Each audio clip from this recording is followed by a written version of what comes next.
Apa saja sebenarnya yang diceritakan para terpidana kasus pembunuhan Vina setelah mereka ditahan? Kita sudah bergabung bersama Ketua RW tempat tinggal para narapidana kasus pembunuhan Vina. Ada Pak Basari. Selamat malam Pak Basari. Malam Pak, apa yang buat Bapak begitu yakin berkali-kali mengatakan bahwa para terpidana yang Anda bilang kenal secara personal, mereka tidak terlibat kasus Vina? Saya jujur warga asli, saya pribumi di kampung ini. Kemudian setiap hari mereka itu saya tahu kepribadiannya. Bahkan yang tadi saya katakan, Dirman, dia itu benar-benar anak yang taat, anak yang patuh.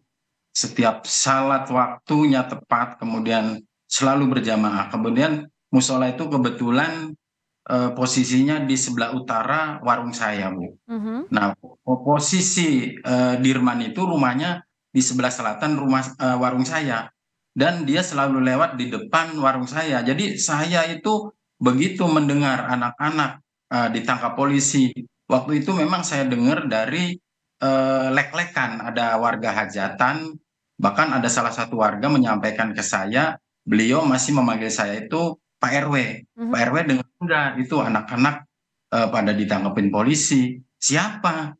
Ini. Saya nggak Itu yakin. pukul berapa Pak? Berapa lama setelah penangkapan? Kurang lebih 2-3 hari, Bu. Pas lek-lekan di rumah warga itu malam, saya pas keluar, kan biasa kalau di kampung itu ketika hajatan ada lek-lekan. Mhm. Nah, saat itu saya baru mendengar, Bu, bahwa anak-anak itu ditangkap, tapi ditangkapnya itu katanya terlibat geng motor, seperti itu. Oke. Nah, Sepengetahuan kemudian Bapak, mereka memang bergabung dalam geng motor? nggak mungkin, Bu. Saya Tidak yakin nggak mungkin. mungkin. Karena setiap hari anak-anak itu selalu beli rokok, beli jajan di warung saya, Bu. Terus saya tahu waktu dia ada di tempat di rumah atau di warung saya itu selalu siang hari, sore, saya maghrib tutup ya, udah nggak aktif malamnya karena setelah sama namanya dirman ke musola itu Mhm. saya tutup, Bu, berjamaah. Jadi yang namanya dirman itu, Bu, dari duhur, asar, maghrib itu selalu sholat berjamaah di musola. Oke, Nah, kalau Bapak 2 hari kurang lebih setelah, mereka ditangkap ya, mendengar dari cerita warga, berarti terakhir kali ketemu dengan Dirman dan teman-temannya, hari apa Pak? Atau kapan? Berapa lama? ya kalau ketemu sih sebenarnya tiap hari ketemu, Bu, karena warung saya itu mereka jajan beli rokok di saya, Bu. Seperti itu. Bapak Kalau betul bahwa ketemu sempat tiap hari melihat ketemu. para terpidana ini tidur di, rumah Pak RT waktu malam kejadian pembunuhan ini? Nah, kalau tidur sih jujur saya tidak tahu, Bu, karena saya menjelang maghrib pas si Dirman ke musola itu saya ikut tutup, Bu. Saya pulang karena saya juga berjamaah. Jadi saya terakhir warung itu tutupnya maghrib. Jadi untuk malam harinya saya nggak buka warung. Itu Ini saya warung milik Bapak tapi posisinya depan rumah Pak RT ya Pak ya? Bu, persis depannya. Persis depannya. Tapi malam itu tutup sehingga Bapak tidak tahu bahwa mereka ada di mana ya, malam itu ya? Tidak tahu sama sekali, tidak tahu. Tidak Karena tahu. kebetulan saya juga waktu itu tidak menjabat sebagai ketua RW, jadi ada kejadian seperti itu pun saya tidak terlibat dan tidak dilibatkan untuk hal-hal yang mungkin berkaitan dengan urusan kepolisian atau membantu dalam hal apapun saya tidak dilibatkan. Karena kebetulan saya waktu itu 2014 Mhm. sampai 2017, Bu. Saya tidak menjabat jadi ketua RW. Oke, kalau keseharian Bapak tadi menyebut kenal betul mereka bahkan, tidak tergabung dalam geng motor ya, Bapak yakin sekali ya? Yakin sekali, karena Yakin latar sekali. belakang mereka saya tahu, Bu.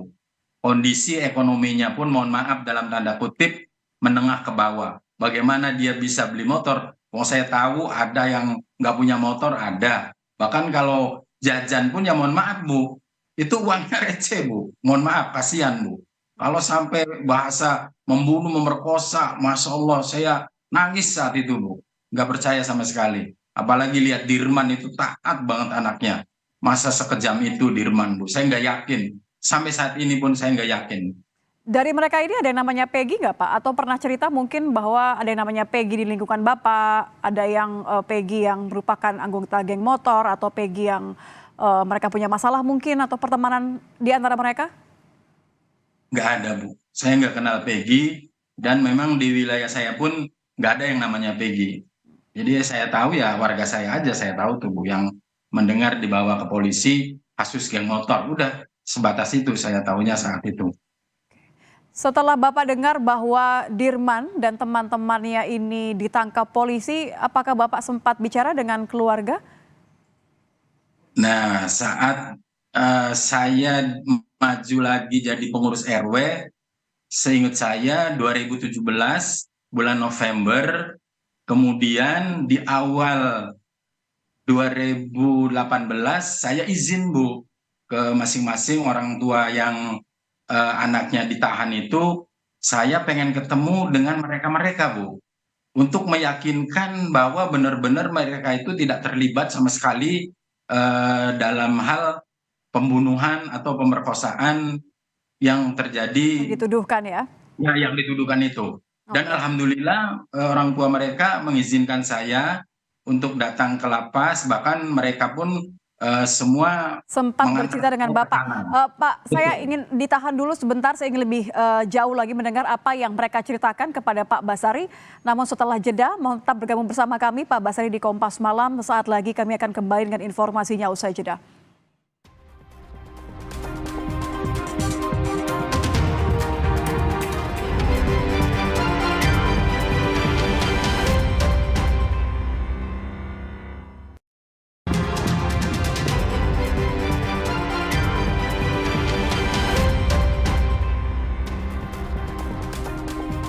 Anda kembali bersama kami di Kompas Malam. Saudara, kami akan kembali bergabung dengan Ketua RW yang kala itu menjabat sebagai Ketua RW tempat tinggal para narapidana kasus pembunuhan Vina, yang mengaku bahwa para terpidana bercerita mereka tidak bersalah. Kita akan kembali melanjutkan perbincangannya dengan Pak Basari. Pak Basari, terima kasih Pak masih bersama kami.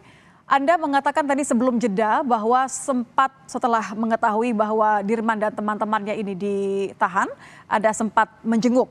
Apa yang diceritakan Dirman kepada Bapak?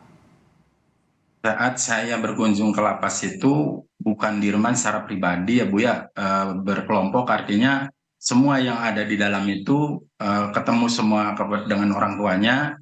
Kemudian saya secara pribadi menanyakan kebenarannya bahwa kalian itu benar enggak melakukan hal yang tidak manusiawi dan sangat biadab. Sampai mereka bahasanya, mohon maaf Bu, saya pakai bahasa Cirebon ya Bu. Baka wabas beli percaya, beli usah mene. Nah, terus bukan wabas nggak percaya. Wabas meyakinkan bahwa kalian itu benar-benar nggak melakukan. Demi Allah, demi Rasulullah, Wak, saya tidak melakukan hal itu. Ya, terus saya memotivasi mereka juga. Insya Allah, kalau kamu tidak melakukan, Allah pasti memberikan jalan keluarnya. Dan Allah itu memberikan cobaan itu tidak di luar batas kemampuan kalian. Insya Allah pasti ada jalan.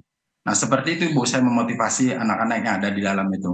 Akhirnya saya mohon maaf ke mereka, karena secara pribadi mungkin mereka merasa tertekan dengan bahasa saya. Bener nggak kamu melakukan? Itu dari bahasa itu mereka seakan-akan saya itu kayak nggak percaya Bu. Tapi dengan bahasa demi Allah, demi Rasulullah, saya lebih yakin bahwa warga saya, saudara saya itu tidak melakukan Bu. Ini Kemudian berapa hari Pak Bas bertemu dengan Dirman setelah penangkapan Dirman? Berapa lama setelah penangkapannya?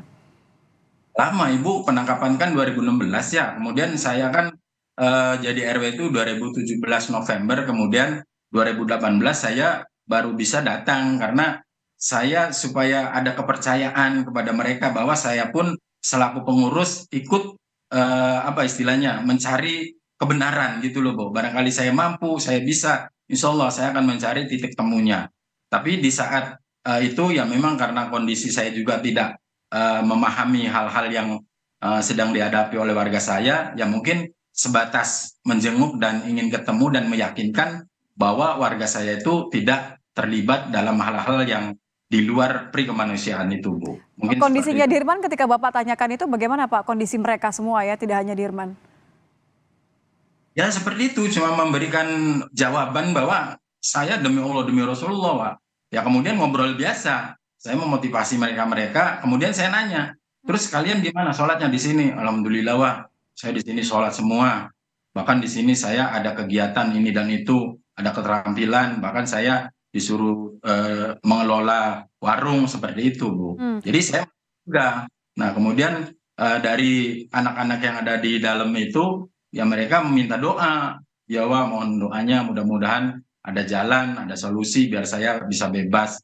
Dan alhamdulillah sekarang udah mulai ada titik temu kan, Bu. Jadi mudah-mudahan, dan insya Allah kami pun mendapatkan namanya warga ya, Bu, spontanitas mereka ingin mengadakan doa bersama, Bu. Di sini logonya Saladara berdoa demi keadilan Peggy Setiawan dan terpidana. Insya Allah kalau Allah menghendaki, Allah meridhoi, malam Selasa, Bu, insya Allah di tempat sebelahnya warung saya, Bu, insya Allah. Oke. Mudah-mudahan Allah mengabul dan mengijabah doa kami yang teraniaya, Bu. Jujur kami teraniaya. Berdasarkan keyakinan Bapak dari cerita Dirman dan juga karena Bapak mengenal Dirman secara personal, Anda masih yakin bahwa Dirman dan teman-temannya tidak bersalah ya, seperti yang dituduhkan?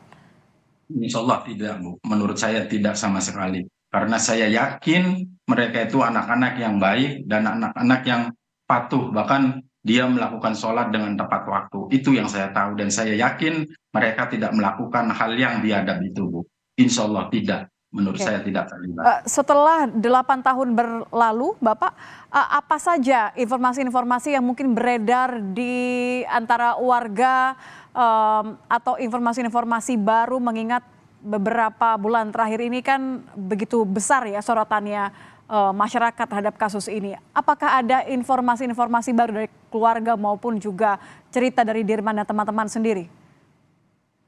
Kalau selama saya menjabat RW dari 2017 sampai sekarang, Bu, sebelum pemutaran film Pina itu muncul, vakum, Bu, tidak ada perkembangan apa-apa. Bahkan mohon maaf, pernah ada salah satu warga dari desa sebelah, Bu, seolah-olah kampung saya itu mencekam, Bu. Bahkan mereka katakan dia yang punya anak laki-laki kalau malam minggu tidak boleh melintas di Saladara, di kampung Karya Bakti. Saya sampai miris, Bu. Loh, alasannya apa? Jangan dianggap Saladara itu orangnya baik-baik, warganya diem, sampai ada pembunuhan segitu sadisnya. Astagfirullahaladzim. Saya nangis, Bu, jujur, Bu, saat itu. Ada teman dari desa sebelah datang ke saya, sampai segitunya, Bu. Katanya Saladara itu sangat sadis, mencekam. Baik. Kalau malam minggu, anak-anak laki-laki nggak boleh melintas di kampung Saladara. Itu, Bu, yang saya miris saat Ya. itu, Bu. Anda merasa dirugikan karena adanya tuduhan seperti ini ya Pak ya, padahal Anda yakin Betul. bahwa Dirman dan teman-temannya tidak bersalah. Baik, terima kasih Pak Basari sudah bergabung bersama kami di Kompas Malam. Selamat malam Pak. Malam.